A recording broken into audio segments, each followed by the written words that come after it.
بسم اللہ الرحمن الرحیم۔ السلام علیکم معزز طلبہ کرام، آپ سب کیسے ہیں؟ آج ہم اصول الشاشی کے سبق نمبر 118 کو پڑھیں گے۔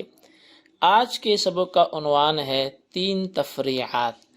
آج کے ہمارے سبق کی عبارت وَلِهَذَا الْمَعْنَى سے شروع ہوتی ہے۔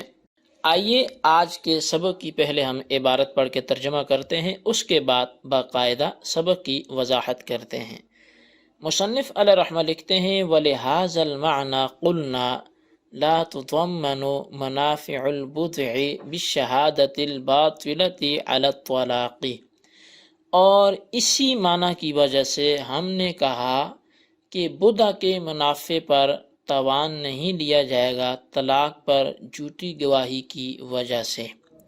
ولا بقتل منکوحۃ الغیر ولا بالوطی، اور نہ ہی غیر کی منکوحہ کو قتل کرنے کی وجہ سے منافع کا تاوان لیا جائے گا، اور نہ ہی وطی کے ذریعے تاوان منافع لیا جائے گا۔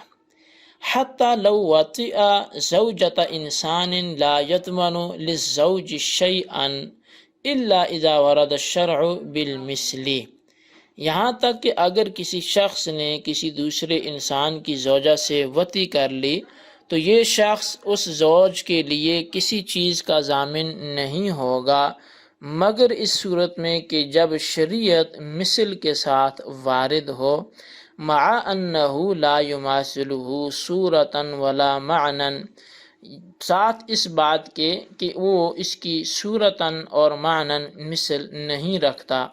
فیکون مثلا لہ شرعا فیجب قضاؤہ بالمثل الشرعی، پس پھر وہ اس کی مثل شرعی ہوگا تو مثل شرعی کے ذریعے اس واجب کی قضا کرنا یہ لازم ہوگا۔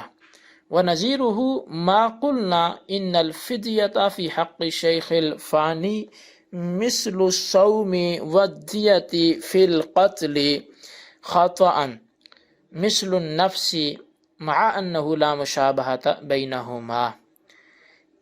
اور اس کی مثال وہ ہے جو ہم نے کہا کہ بے شک شیخ فانی کے حق میں فدیہ یہ روزی کی مثل ہے، اور قتل خطا کے حق میں دیت یہ اس کی مثل ہے، جان کی مثل ہے، باوجود اس کے کہ ان چیزوں کے درمیان کوئی مشابہت اور مماثلت نہیں ہے۔ جی طلبہ کرام، یہ ہمارے آج کے سبق کی عبارت اور اس کا ترجمہ تھا۔ اب آئیے اس کی وضاحت کی طرف بڑھتے ہیں۔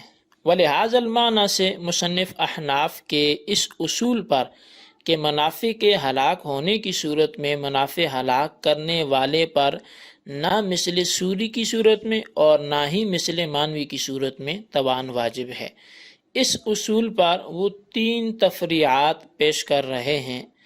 پہلی تفریع یہ ہے کہ اگر 2 گواہوں نے قاضی کے ہاں عدالت میں یہ گواہی دی کہ فلاں شخص نے دخول کے بعد اپنی بیوی کو 3 طلاقیں دے دی ہیں، تو قاضی نے 2 گواہوں کی موجودگی میں شوہر اور بیوی کے درمیان جدائی کرا دی کہ جس کی وجہ سے شوہر بیوی سے نفع حاصل کرنے سے محروم ہو گیا۔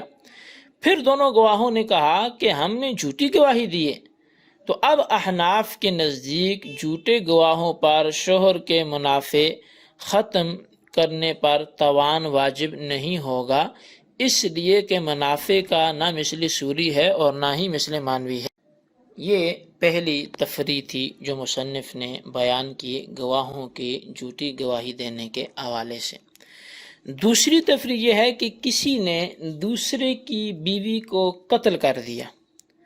اگر قتل عمد ہے تو ظاہر قاتل پر قصاص ہوگا، اگر قتل خطا ہے تو پھر دیت لازم ہوتی ہے۔ تو یعنی جان بوجھ کے کسی کو تیز دھاری دار آلے سے قتل کیا ہو تو جان کے بدلے جان ہوتے ہیں، نفس بن نفس، اب اس کے بدلے میں اس کو قتل کیا جائے گا۔ لیکن اگر قتل خطا ہے کہ مار نہیں رہا تھا لیکن مر گیا تو اب دیت لازم ہوگی، بندہ مار گیا، بدلے میں کیا لازم ہوا؟ دیت لازم ہوئی۔ لیکن یہ دونوں چیزیں قتل کا بدلہ ہیں، لیکن خاوند کے منافع جو بدع ختم کرنے پر اس کے منافع زائل ہوئے، اس پر قاتل کے اوپر کوئی تاوان واجب نہیں ہوگا. یعنی جہاں کسی کی زوجہ کو مار دیا تو قتل عمد ہے تو نفس بالنفس، اور قتل خطا ہے تو دیت ہوگی. لیکن یہ تو اس فوت شدہ جو مقتولہ ہے اس کے عوض میں یہ سب کچھ لازم ہو رہا ہے. لیکن اس کے فوت ہونے سے ایک اور بھی شخصیت ہے جس کو نقصان ہوا ہے، وہ اس کا شوہر ہے کہ جس کے بدع کے منافع زائل ہو چکے ہیں. اب منافع کے زائل ہونے پر قاتل پر کیا لازم آئے گا؟ تو فرماتے ہیں کہ کچھ بھی لازم نہیں آئے گا، اس لیے کہ منافع پر تاوان نہیں ہوتا. یہ دوسری تفریح تھی. تیسری تفریح یہ بیان کی کہ دوسرے آدمی کی بیوی سے وطی کرنے پر واتی یعنی جو وطی کرنے والا ہے اس پر کوئی تاوان واجب نہیں ہوگا کہ دوسری کی بیوی سے منافع ضائع کیے. اگر زنا کیا ہے تو زنا کی حد تو جاری ہوگی. توان نہ ہونے سے یہ مراد نہیں ہے کہ اس پہ زنا کی حد نہیں جاری ہوگی. زنا پر جو حد بنتی ہے اگر یہ کنوارا ہے تو اس حوالے سے اس کو کوڑوں کی جو سزا ہے وہ ہوگی. اگر سیب ہے تو پھر رجم کیا جائے گا. وہ حد اپنی جگہ جاری ہے.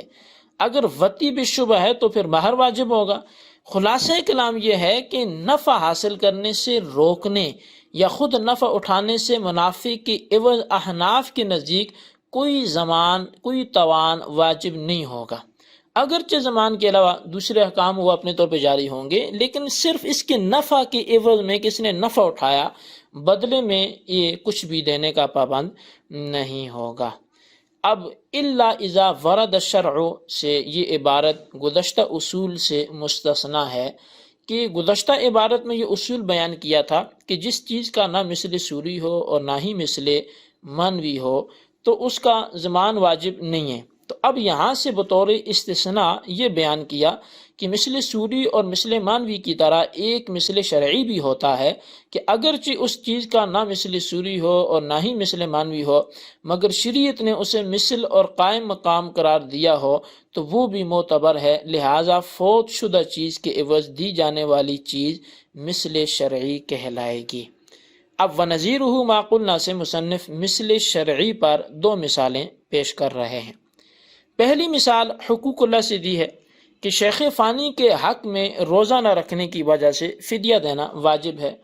اب شیخ فانی سے مراد وہ بوڑھا کہ جو دن بدن اس کی کمزوری بڑھتی ہی جائے اور اب امید بھی نہ رہے کہ اس کو پھر صحت ملے گی اور یہ روزے کی صلاحیت رکھے گا کبھی، ایسا کسی کے خواب و خیال میں بھی نہ ہو، تو اب پھر وہ روزے کے فدیہ اس کو دینا لازم ہوگا. تو وہ روزے کا فدیہ ایک صدقہ فطر کی مقدار ہے ایک روزے کا. اب روزہ رکھنے ایک عبادت ہے جو آخرت کا ایک نفع ہے. تو شیخ فانی سے روزے کے فوت ہونے کے عوض میں شریعت نے فدیہ کی ادائیگی کا حکم دیا. اگرچہ فدیہ روزے کا نہ تو مثل سوری ہے اور نہ ہی مثل مانوی ہے، مگر شریعت نے روزے کے مثل قرار دے دیا ہے اس فدیے کو، لہٰذا فدیہ مثل شرعی ہوگا. دوسری مثال حقوق العباد سے دی ہے کہ کسی آدمی نے دوسرے کو غلطی سے قتل کر دیا تو شریعت نے قاتل پر دیت کو واجب قرار دیا ہے. جان بوجھ کے مارے گا تو خود قتل ہوگا اس کے بدلے میں، لیکن اگر غلطی سے کسی کو قتل کر دیا ہے تو شرعی طور پر اس قاتل پر دیت لازم ہوگی، اور دیت 100 اونٹ ہیں، اور 100 اونٹ مقتول کا مثل شرعی ہے، نہ یہ مثل سوری ہے جیسا کہ ظاہر ہے اور نہ ہی مثل منوی ہے.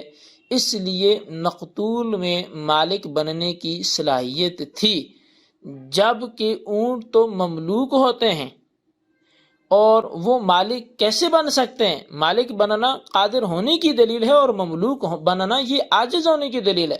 تو قادر چیز عاجز چیز کی مثل کیسے ہو سکتی ہے؟ لہٰذا 100 اونٹ نہ مثل سوری ہیں نہ مثل مانوی بلکہ یہ مثل شرعی ہیں.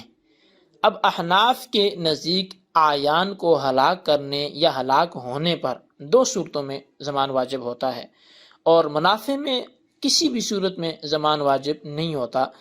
جب زوائد مثال کے طور پہ بکری کا بچہ، جانور کا دودھ وغیرہ ہلاک ہونے کی صورت میں ضمان واجب نہیں، لیکن ہلاک کرنے کی صورت میں پھر ضمان واجب ہوگا. بہرحال یہ ہمارا آج کا سبق تھا. کچھ گزشتہ اصول پر 3 تفریعات ہم نے پڑھی اور 3 تفریعات کے بعد پھر ہم نے 2 مثالیں مثل شرعی کے حوالے سے وہ بھی سنی، اور اس کے بعد آیان، منافع اور زوائد کے زمان کا حکم بھی ہم نے پڑھا۔ اللہ تبارک و تعالی ہمیں یاد رکھنے کی توفیق نصیب فرمائے، اس سبق کو اپنے انداز میں اپنے پاس نوٹ کریں، بالخصوص اس کا خلاصہ تحریر کریں۔